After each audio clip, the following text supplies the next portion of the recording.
L'armée américaine annonce avoir lancé de nouvelles frappes contre l'Iran, Donald Trump menace de faire pire si Téhéran continue ses attaques, France Info. L'armée américaine annonce avoir lancé de nouvelles frappes contre l'Iran, Donald Trump menace de faire pire si Téhéran continue ses attaques. Des explosions ont été entendues à plusieurs endroits le long des côtes iraniennes, quelques minutes après l'annonce des États-Unis. Publié le 08-07-2026 23h55 temps de lecture, 1 minute. Le président américain Donald Trump lors d'un sommet de l'OTAN à Ankara, Turquie, le 8 juillet 2026. Gerolsen NTB AFP. L'armée américaine a annoncé avoir lancé de nouvelles frappes contre l'Iran mercredi 8 juillet pour affaiblir la capacité de Téhéran à cibler des navires commerciaux dans le détroit d'Ormuz. Les forces américaines ont commencé à mener de nouvelles frappes contre l'Iran afin d'affaiblir davantage sa capacité à entraver la liberté de navigation dans le détroit d'Ormuz, a le centre de commandement américain sur X. Mardi soir, Washington avait déjà effectué des frappes en Iran, auxquelles l'armée iranienne avait répondu dans la nuit. Quelques minutes après l'annonce américaine, des explosions ont été entendues à plusieurs endroits le long des côtes iraniennes, ont annoncé les médias d'État. Des avions de combat ont été entendus au-dessus de l'île de Kish et plusieurs explosions ont secoué les villes portuaires de Bandar Abbas, Konarak et Chabahar, dont certaines ont subi des coupures d'électricité, a de son côté rapporté l'agence de presse officielle iranienne IRNA. Ceci est en représailles au bombardement d'hier de navires par l'Iran. Si cela se reproduit, ça sera bien pire, a lancé le président américain Donald Trump sur son réseau Truth Social. Plus tôt dans la journée, depuis le sommet de l'OTAN à Ankara, Turquie, il avait estimé que le cessez-le-feu avec l'Iran ne tenait plus. Tout en prévoyant de nouvelles frappes, il avait assuré que les nouveaux affrontements meurtriers prendraient fin très rapidement. Sujet suivant. Après son pourvoi en cassation, Marine Le Pen est-elle assurée d'échapper au bracelet électronique pendant sa campagne présidentielle? France Info. Après son pourvoi en cassation, Marine Le Pen est-elle assurée d'échapper au bracelet électronique pendant sa campagne présidentielle? La Cour de cassation a déclaré mercredi qu'elle pourrait se prononcer au plus tard début avril 2027 sur le recours de la dirigeante d'extrême droite contre sa condamnation dans l'affaire des assistants d'eurodéputés du FN. Les deux tours de l'élection présidentielle sont prévus le 18 avril et le 2 mai. Publié le 08-07-2026 20h30 et une temps de lecture. 2 minutes. Marine Le Pen sur le plateau du journal de 20h de TF1 après sa condamnation en appel dans l'affaire des assistants parlementaires d'eurodéputés du FN, le 7 juillet 2026 à Paris. Christian Hartmann TF1 AFP. Marine Le Pen fera-t-elle campagne avec un bracelet électronique? Au lendemain de sa condamnation en appel à 3 ans de prison, dont un an ferme aménageable, dans l'affaire des assistants parlementaires des eurodéputés du Front National, le scénario semble de plus en plus hypothétique. Après l'annonce de son pourvoi en cassation mardi soir, la Cour de cassation a déclaré, mercredi 8 juillet, qu'elle pourrait rendre son arrêt au plus tard début avril 2027. Alors qu'elle a confirmé sa candidature à l'élection présidentielle de 2027, la chef de file des députés RN pourra donc bien faire campagne sans bracelet électronique d'ici là, puisque le pourvoi en cassation est suspensif, la Cour d'appel n'ayant pas assorti sa peine d'une exécution provisoire. Au vu de l'échéance annoncée par la Cour de cassation, il est possible que Marine Le Pen échappe aussi au port du bracelet électronique au moment des deux tours de l'élection présidentielle, prévus le 18 avril et le 2 mai. Si la Cour de cassation confirme l'arrêt de la Cour d'appel, et donc la peine aménageable sous bracelet électronique pendant 1 an, le juge d'application des peines, chargé d'organiser l'exécution des peines prononcées, est saisi. Il a alors 4 mois maximum à compter de la date de la décision pour fixer les modalités d'exécution de la détention à domicile sous surveillance électronique. En général, il faut compter 1 mois, comme c'était par exemple le cas pour Nicolas Sarkozy, convoqué le 13 octobre 2025 pour fixer la date de son incarcération à la prison de la Santé à Paris, après avoir été condamné le 25 septembre dans l'affaire des soupçons de financement libyen de sa campagne présidentielle de 2007.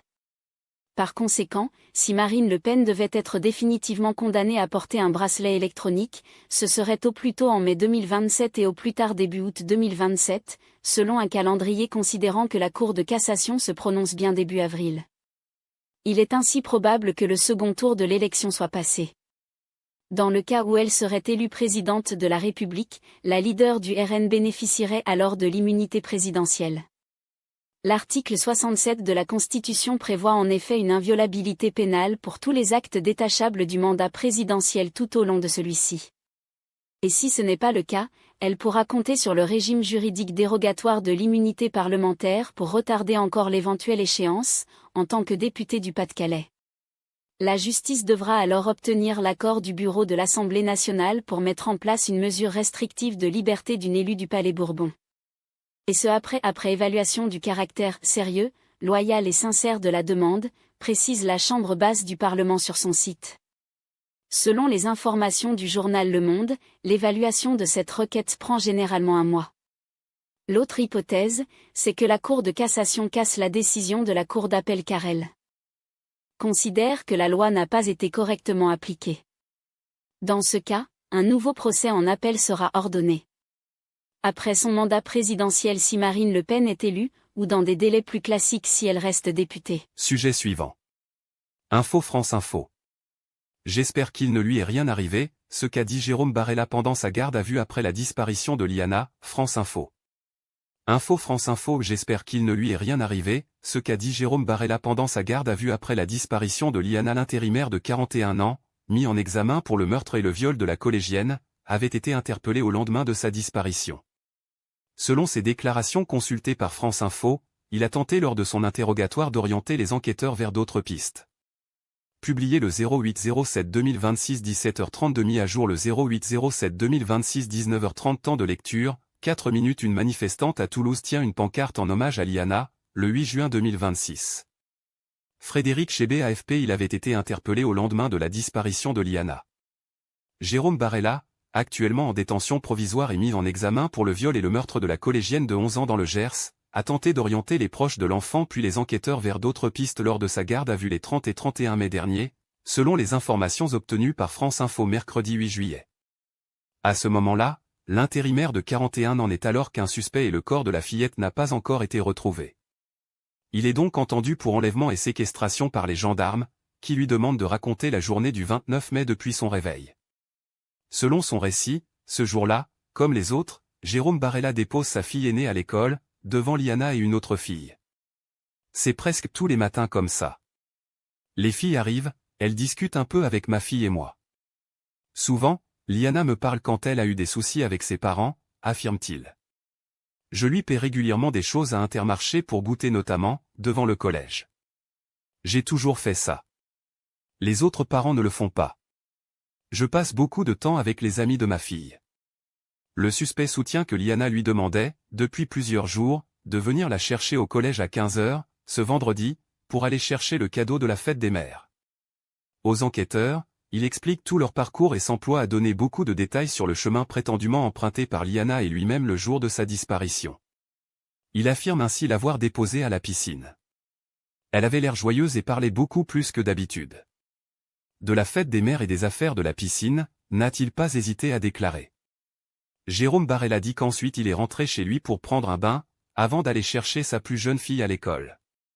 Mais sans son téléphone, il affirme l'avoir oublié chez lui, car il l'avait mis à charger.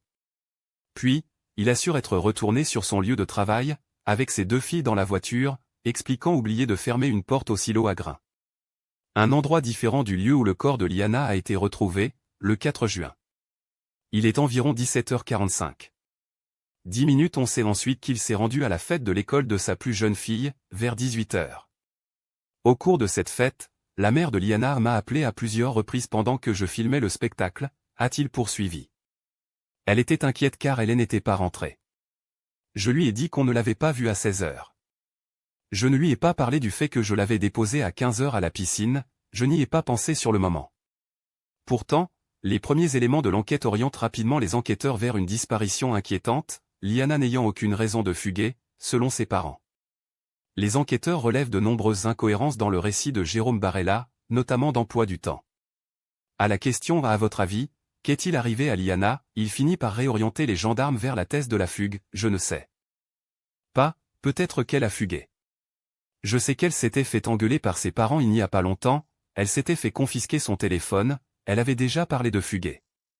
J'espère qu'il ne lui est rien arrivé. » Interrogé sur sa relation avec la fillette, le quadragénaire répond « C'est une amie de ma fille et quand elle me parlait je lui donnais des conseils. » Alors que les gendarmes tentent d'obtenir davantage d'éléments, Jérôme Barella tient des propos décalés avec l'âge de Liana. « Moi j'étais content qu'elle arrive à me parler, à me dire les problèmes qu'elle avait et surtout réussir à l'aider, je me sentais utile. Il est également confronté aux SMS inappropriés qu'il échange avec elle, au regard de la différence d'âge. Par exemple, « Et toi les amours ça se passe bien ?» Le mis en cause ne voit pas le problème, « Je ne la drague pas, ni quoi que ce soit, je ne vois pas le mal là-dessus en fait. » Et d'affirmer encore qu'il n'est pas attiré par les fillettes.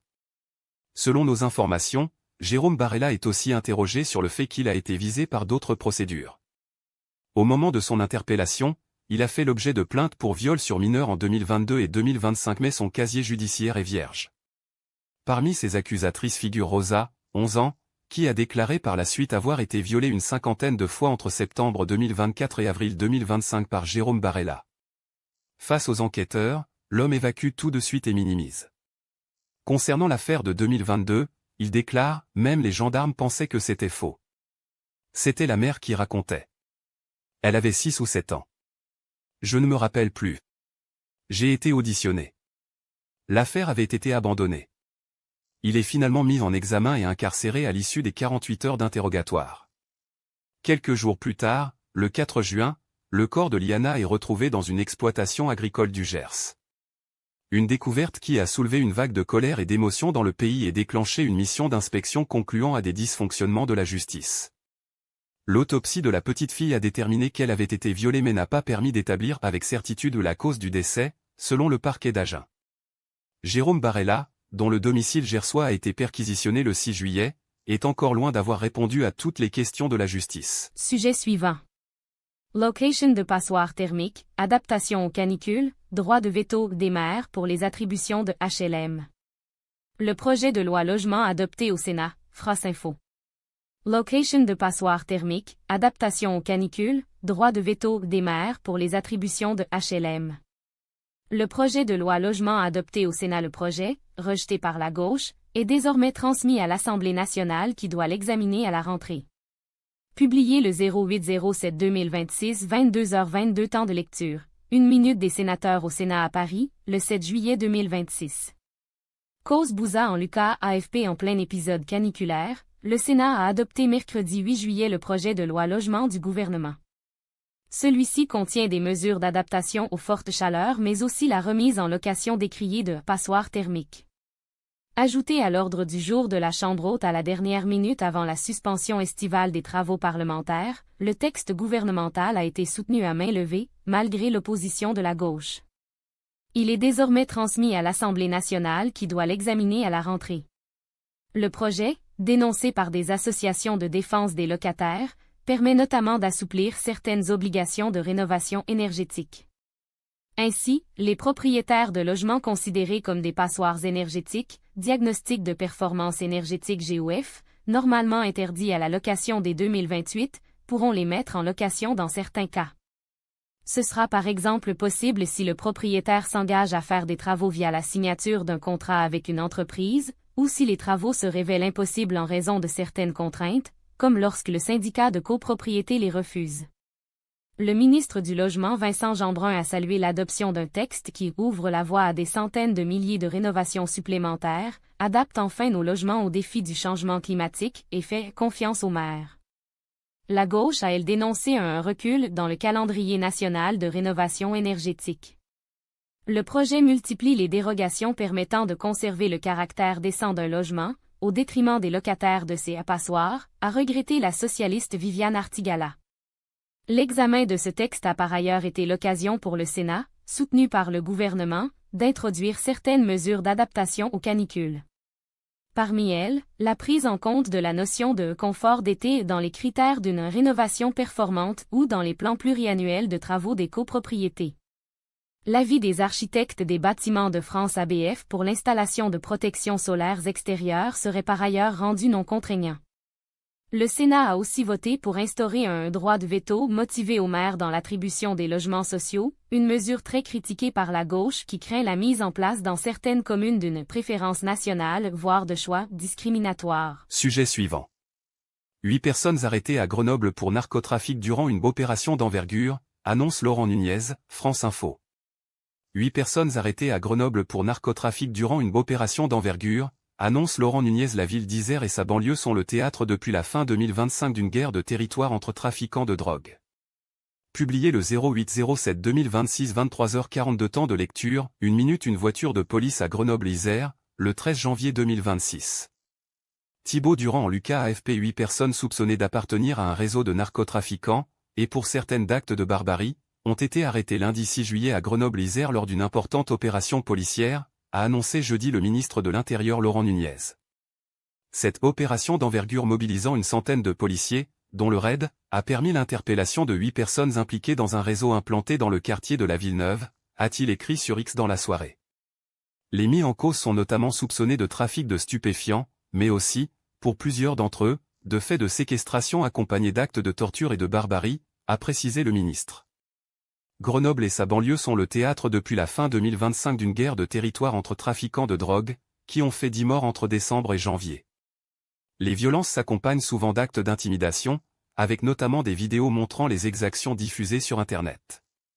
Le 29 mai, une nouvelle escalade a eu lieu avec la séquestration et des violences sur une quinquagénaire liée à un trafiquant mais de manière assez éloignée, selon le procureur Étienne Manteau.